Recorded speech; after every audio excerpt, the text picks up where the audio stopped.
Maraknya kasus korupsi di tengah lingkungan administrasi publik masih terus menjadi momok di Indonesia. Bahkan tak sedikit kepala daerah yang terlibat dalam kasus suap atau gratifikasi.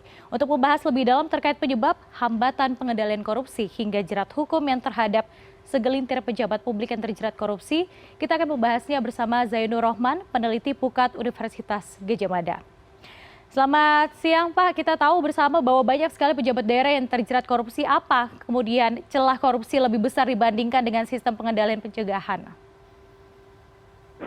Ya, ini kan banyaknya kejadian korupsi oleh kepala daerah itu berarti bukan satu kasuistik ya, bukan kasus per kasus, tetapi ada problem sistem. Ya, jelas pertama pilkada kita itu high cost politik ya. Butuh modal besar untuk berkontestasi di pilkada sehingga butuh untuk mengembalikan modal politik. Kalau kita breakdown satu persatu misalnya mulai dari membeli perahu pencalonan kepada para partai pengusung, vote buying kepada para calon pemilih maupun juga biaya dalam kampanye. Nah, biaya politik yang tinggi itu bisa dimodali sendiri oleh calon maupun dimodali oleh para pemodal.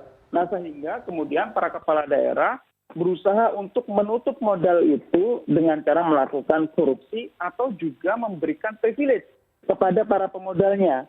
Nah, korupsi kepala daerah itu biasanya dilakukan dalam bentuk pertama pengadaan barang dan jasa dengan menerima pemberian kickback. Yang kedua di dalam pemberian izin. Pemberian izin itu juga ada pemberian imbalan, gratifikasi atau juga suap. Yang ketiga yang banyak juga dilakukan oleh mereka adalah di dalam pengisian jabatan publik di daerah, atau yang keempat adalah korupsi APBD, misalnya juga di dalam pengesahan bersama dengan DPRD. Nah, menurut saya OTT yang dilakukan oleh KPK secara beruntun itu sudah merupakan satu langkah yang benar, tetapi itu tidak cukup. Kenapa? Karena OTT saja, penindakan saja itu tidak menghentikan suplai korupsinya. Yang perlu dilakukan oleh KPK kemudian adalah memadukan penindakan yang dilakukan dengan upaya pencegahan, memperbaiki sistemnya. Setelah menindak, itu kan sebagai shock terapi. Setelah itu seharusnya KPK juga melakukan yang pertama review terhadap sistem politik di daerah, bagaimana pemilihan umum di daerah, bagaimana kepartaian di daerah, dan seterusnya. Sehingga bisa dihasilkan pemilihan yang tidak menimbulkan biaya tinggi. Yang kedua, KPK juga perlu mendampingi pemerintah daerah tempat terjadinya tindak pidana korupsi dengan pendampingan perbaikan sistem agar ada perubahan birokrasi yang bersih, profesional, dan juga ada perubahan kultur termasuk dalam aspek bisnis di daerah ya, karena banyak penyedia barang dan jasa juga menjadi aktor-aktor yang terlibat dalam korupsi di daerah. Jadi menurut saya KPK sudah tepat kalau KPK melakukan penindakan karena itu memang tugasnya. Tetapi itu belum cukup, harus disertai dengan upaya perbaikan sistem yang mendasar. KPK memberikan rekomendasi kepada pemerintah untuk memperbaiki sistem politik dan juga KPK memberikan pendampingan kepada daerah yang melakukan asistensi agar daerah tersebut kemudian tidak terulang lagi. Kalau kita lihat kan beberapa daerah itu kepala daerahnya hat-trick bahkan ya. Kemarin tertangkap, kemudian sudah diganti, yang baru juga tertangkap lagi, sudah diganti lagi juga kemudian tertangkap lagi. Artinya yang harus diobati adalah penyakitnya ya, bukan gejala-gejalanya. Berarti memang faktor biaya politik yang tinggi ini yang memicu mereka kemudian akhirnya terlibat korupsi begitu. Makanya kita juga melihat bahwa harta kekayaan mereka yang awalnya tinggi kemudian turun kemudian meningkat lagi lebih banyak lagi begitu ya Pak Zainur ya? Iya, mereka mengumpulkan pendanaan politik yang pertama untuk mengembalikan modal. Yang kedua juga menyiapkan diri untuk kontestasi pada pemilu kada berikutnya maupun mereka berusaha naik level. Kalau misalnya bupati atau wali kota, maka mereka biasanya akan berkontestasi untuk menyiapkan diri di tingkat provinsi di level gubernur. Atau misalnya mereka menyiapkan diri untuk level DPR RI biasanya ya, atau DPD RI. Nah, sehingga memang ini harus diputus. Harus ada perubahan sistem di Indonesia, baik itu sistem pemilu kadanya, juga sistem kepartiannya. Perlu diingat bahwa salah satu yang menjadi penyebab high cost politik itu adalah pembelian perahu untuk kandidasi para calon oleh partai politik. Sehingga itu juga perlu dilakukan perbaikan. Tanpa adanya reformasi partai politik di Indonesia, tidak ada satu perbaikan, maka korupsi sangat susah diberantas. Kenapa? Karena itu menjadi komponen besar yang mendorong para kepala daerah untuk melakukan korupsi. Nah, sehingga saya pikir agendanya jelas, reformasi kepartean dengan memperbaiki undang-undang partai politik dengan agenda utama melakukan demokratisasi internal partai politik. Ini yang selama ini gagal dilakukan. Partai politik sebagai instrumen utama demokrasi, tetapi di internalnya sendiri tidak demokratis. Siapapun yang punya uang bisa membeli perahu untuk pencalonan sebagai calon kepala daerah kepada partai politik. Seharusnya tidak seperti itu. Seharusnya menggunakan mekanisme kaderisasi yang baik, menggunakan mekanisme demokrasi internal partai, sehingga kader-kader terbaik yang selama ini loyal dan memiliki kemampuan, mereka itulah yang seharusnya bisa dijadikan sebagai jago calon kepala daerah oleh masing-masing partai politik. Nah, jadi memang ini kerja kolosal, kerja besar, dan seharusnya KPK ambil peran di situ. Baik. KPK di dalam Undang-Undang KPK, Undang-Undang 19 2019, itu tidak hanya berwenang untuk melakukan penindakan dan pencegahan, tetapi juga melakukan pengawasan terhadap jalannya pemerintahan. KPK bisa melakukan review terhadap sistem kepartean, review terhadap sistem pemilihan, dan kemudian memberikan rekomendasi untuk mencegah terjadinya korupsi karena tuntutan pendanaan politik yang liar. Baik.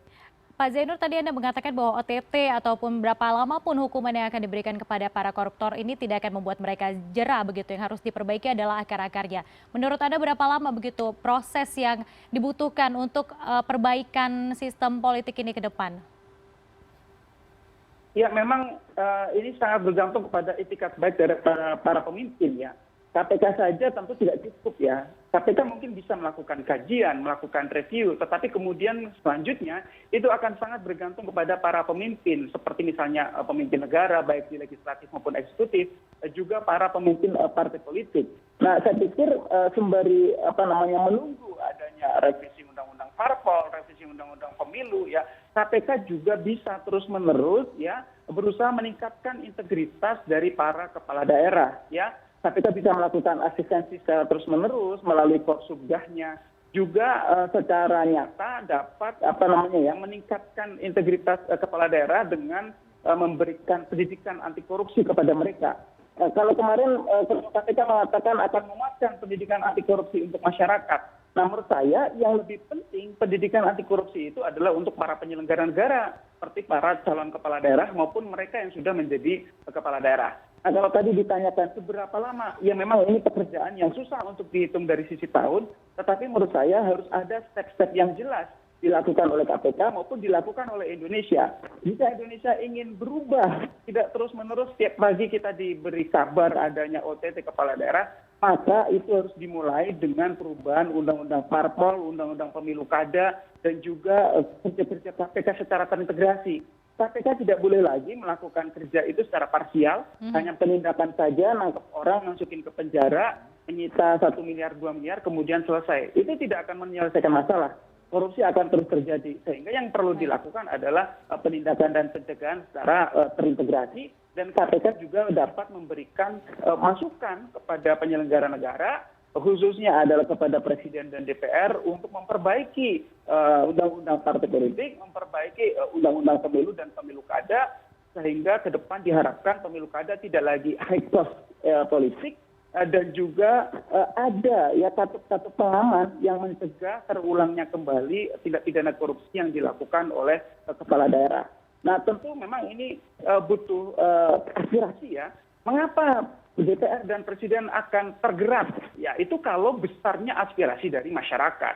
Oleh karena itu, masyarakat juga perlu menyuarakan tuntutannya kepada pembentuk undang-undang, kepada Presiden dan DPR, ya, untuk punya keberpihakan, ya, politik yang sehat, partai politik yang demokratis, sehingga ke depan dari sisi pendanaan politik, dari sisi pelaksanaan pemilu kada maupun pemilu secara umum, itu terhindar dari praktek-praktek korupsi. Nah, khusus untuk KPK menurut saya tuntutan publik juga seharusnya jelas agar KPK mengintegrasikan kerja-kerja penindakannya dengan kerja pencegahan. KPK harus tuntas.